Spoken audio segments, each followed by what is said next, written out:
Kamusta Cancers? Welcome to Like a Tarot. Alamin natin kung ano ang nangyayari sa buhay mo, sa relasyon, sa iyo at sa person mo. Kukuha ako ng angel number at sa huli ay charms. Para sa mga bagong viewers, ang reading na ito ay timeless reading, general reading at guide po lamang kaya hindi magre-resonate sa lahat. Kunin mo lang yung akma sa sitwasyon mo. At kung kailan mo ito napanood, yun ang start ng 1 week reading para sa'yo. Ikaw na bahala magpalit kung si person mo ito o ikaw.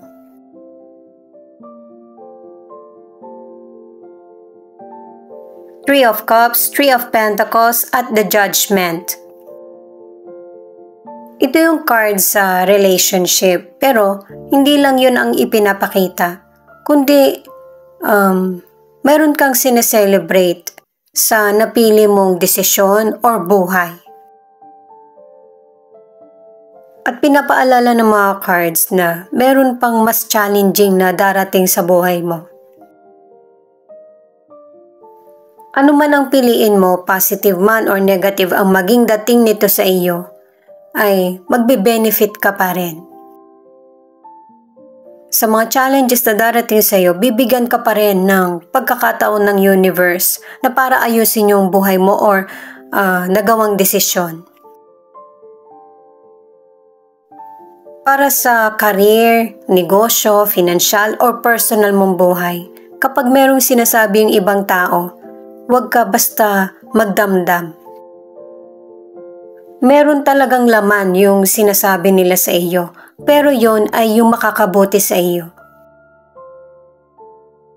Kasi yung malaking potensyal mo sa career, sa negosyo, o kaya sa love life, yung mga negatibong tao or positive ang sinasabi sa iyo, sila yung mas nakakakita nun kaysa sa iyo.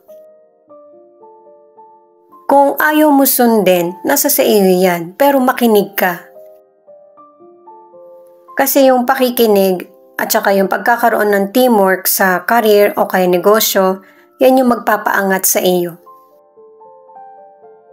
At saka hanggat maaari, huwag mong piliin na mag-isa ka lang. Makihalubilo ka kasi marami kang matututunan. Positive, itong tatlong cards na ito para sa negosyo at saka sa career. Kasi merong pagkakasundo sa trabaho or negosyong ginagalawan. Itong the Death ang nagsasabi na maraming changes na mangyayari sa buhay mo na yun ang dapat mong i-apply kaysa sa mga nakagawian mo or lumang nakagawian. At saka meron na rin kasing kailangan tapusin na nangyayaring cycle sa buhay mo. Kung ano yung nangyayari sa iyo ngayon, mas positive yung pagbabago mangyayari. Sa relationship, itong tatlong cards na ito ang nagsasabi na nakakabuo kayo ng person mo ng matatag na relasyon. Mas lalong nagiging committed yung relationship nyo ng person mo at saka merong teamwork. Ang ilan sa inyo, ang sineselebrate mo, yung relasyon na natapos. Kasi naging malaya na yung isip mo at saka naging payapa yung kalooban. At ready ka na para sa bagong buhay na sisimulan.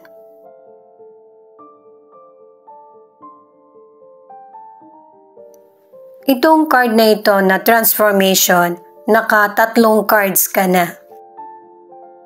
At saka meron kang mga desisyon na nagawa sa buhay mo na pinagdesisyonan mo ng patas kasi gusto mong matapos ito ng payapa. At saka binabago mo yung sarili mo in a positive way.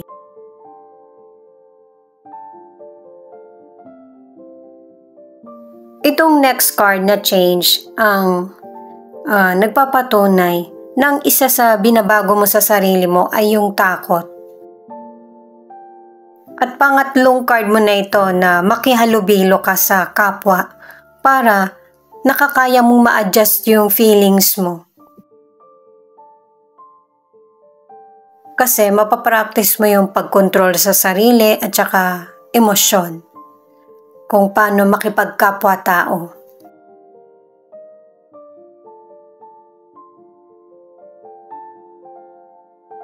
Itong protection, yung pagsasabi mo patungkol sa totoong feelings mo ay yung pagprotekta rin sa sarili. Pero kailangan mo tong i-express sa kapwa ng hindi nakakapanakit ng damdamin ng iba. Hindi mo sila kailangan tularan. Kung meron mang kalabisan na nasasabi sa iyo.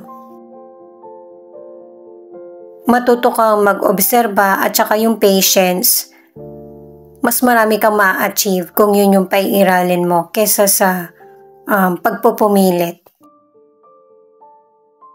Sa mga single naman, yung potential person ay kaibigan mo. Marami na siyang pahiwatig na ipinaparamdam sa iyo pero hindi mo pa rin mag-gets. Soon, marireveal na rin sa iyo yung totoong feelings niya. At kung kayong dalawa ang magkakarelasyon, mas magtatagal.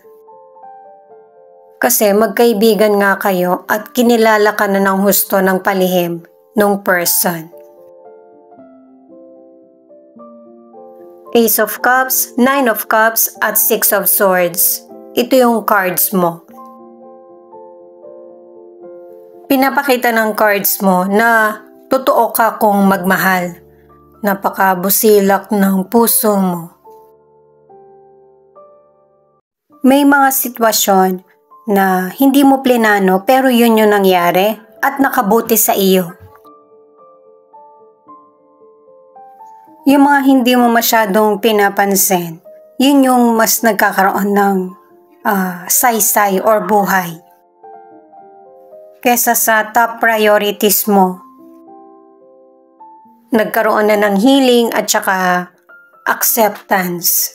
Naka-2 cards ka na at saka nagpapatuloy ka na sa buhay mo. Ang ilan sa inyo mas pinili mo na magpakalayo-layo.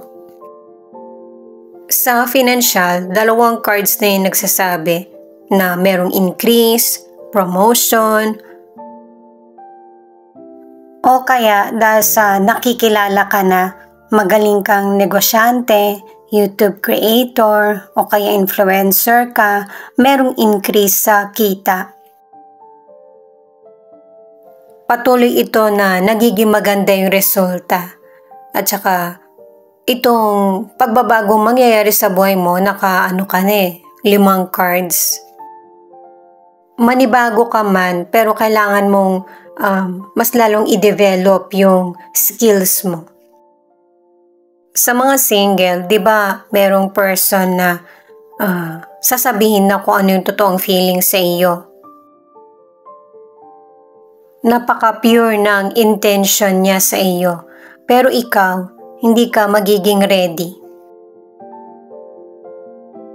Itong The Temperance naman ang nagsasabi na ang ilan sa inyo hindi ka nagmamadali sa mga kinakaharap mong sitwasyon sa buhay.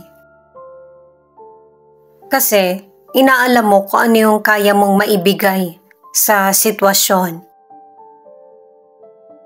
Ituloy ko na para sa mga single na ang ilan sa inyo nag-i-enjoy ka ng pagiging single mo kaya hindi ka nag-i-entertain sa mga person na nagbibigay interest sa iyo. At para naman sa ilan na single or nasa relationship, yung heartache na naranasan mo sa nakaraan or sa person mo ang hindi mo makalimutan. Kaya nag-iingat ka na at prinoprotektahan mo yung sarili mo. Naka-2 cards ka na. Ang ilan naman na nasa relationship, naka-3 cards ka na happy ang relasyon nyo ng person mo. Itong wisdom na card, ang sinasabi ay kung ano yung katotohanan, ito yung harapin mo. Kaya ito yung sinasabi para mai-apply mo yung kaalaman at hindi na ulit maulit yung mga negatibong nangyari sa nakaraan. Itong equality, ang ibig sabihin, ikaw yung magdesisyon para sa kapalaran mo. Ano man ang sitwasyon na kinakaharap mo sa karir mo, sa negosyo, sa kapwa, o kaya sa karelasyon, kailangan ng patas. Itong creation naman ay pangatlong card na subukan mo naman yung ibang bagay. Naka-4 na cards ka na i-let go mo yung takot sa sarili. Kasi mas marami ka pang malalaman patungkol sa sarili mo at saka mas marami pang improvement. At saka napaka-importante ng healing sa sitwasyon mo lalo na kung meron kang pinagdaraanan para mas madali mong maharap yung iba't ibang challenges sa buhay. Single ka man or nasa relationship, kung ano yung nangyari sa yung sitwasyon sa nakaraan, ito yung gawin mong magandang halimbawa na para mas patatagin mo yung sarili mo. Ano man ang gender mo, dahil sa pagiging positibo, magiging maganda yung kapalaran mo. The World, Knight of Swords at the Hermit. Ito yung cards ng person mo. Itong cards ng person mo, kung ano man yung kinakaharap niya sa buhay, good man ito or bad, ay matatapos niya. Merong mabilisan na progress na mangyayari sa buhay ng person mo. Sa kalusugan, ang ilan sa inyo ay good health, pero ang ilan nakadalawang cards na naaapektuhan ka ng emosyon mo. Pangalawang card mo na ito na kailangan mong makihalubilo. Yung meron ka bang ibang makakausap, hindi mo naman kailangan ikwento yung sarili mo kundi yung mga masasaya na para makaiwas ka sa stress at depression. Sa mga single or nasa relationship, yung relasyon na bubuuin mo or binubuo ay masaharapin mo ng bago. Kakalimutan mo na kung ano yung nangyari sa'yo sa past. At ito yung magiging dahilan para magkakaroon ng next level ang relasyon nyo ng person mo or connection sa person. At para sa mga single, yung potential person, malakas yung charisma niya. Confident din yung person na ikaw yung gusto niyang makasama habang buhay. Pero kahit na ito yung maging proposal niya sa iyo, pag-iisipan mong mabuti. Pero tingin ko guys, sa mga single, mukhang gusto mo na rin itong person na ito or madedevelop ka. Kasi may mga maganda siyang katangian. Hindi mo rin napapansin yung sarili mo na nagugustuhan mo na itong person na ito. Kasi yun yung pinaparamdam ng cards ng person mo. Itong The Fool ang nagsasabi na merong milagrong mangyayari sa buhay mo at saka blessings. Pwedeng sa career, sa negosyo, financial, o kaya sa love life. At saka nakatatlong cards na para sa travel. Maybe ang ilan sa inyo LDR ang connection sa person. At saka itong card ng person mo, yung The Fool, ay sinusunod niya kung ano yung talas ng kutob niya or naiisip. At saka mas nagpo-focus yung person mo sa kung ano yung nangyayari sa ngayon. Sa mga nasa relationship, naka-5 cards ka na ang relasyon niya ng person mo ay magiging stable, payapa, at saka magpapatuloy ang relasyon niyo. At ang ilan naman, hindi kayo nagtatanim ng sama ng loob ng person mo. Pinakita sa card mo at saka sa card niya. Itong cycle ay nagpapahiwatig na yung mga sitwasyon na nangyayari sa buhay mo, kung hindi man magkaroon ng kasagutan ngayon, yun ay dahil sa merong tamang panahon.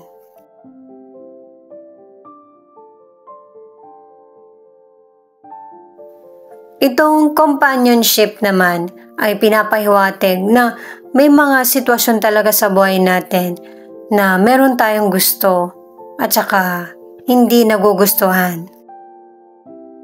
Pangalawang card na ito na merong sikreto na mabubunyag sa iyo. Nabanggit na nga ng cards, diba, na isa sa mga kaibigan mo yung admirer mo. Itong groundedness ang nagsasabi na may mga sitwasyon talaga sa buhay natin na mahirap maintindihan or hindi ganun kadali. Ikaw pa rin yung magiging sagot para maging kalma at payapa. Kasi ano man yung problema na pagdaanan mo ay makakahanap ka pa rin ng kasiyahan at kapayapaan sa sarili. Kasi ang ilan sa inyo na nasa relationship, nagkakaaway kayo tas nagkakasundo ulit, parang yun na yung nagiging routine ng relasyon nyo. Kumbaga ang ilan hindi nauuwi sa hiwalayan. Marami ding nare-realize yung person sa hindi nyo pag-uusap. At saka ayaw na rin niyang ungkatin pa kung ano man yung nangyayari sa relasyon nyo. Ang gusto niya ay yung magpatuloy kayong dalawa sa relationship. Ito naman yung angel number mo.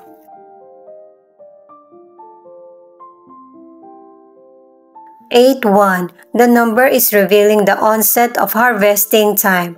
Work hard towards your wealth because real success begins with you. Yan yung dahilan. Kaya paulit-ulit na sinasabi maging kalma. Ito naman yung charms. Additional na lang ito guys. Na pwedeng sa tarot cards ka lang naka-resonate o kaya hanggang dito sa charms. Ikaw na lang bahalang tumukoy.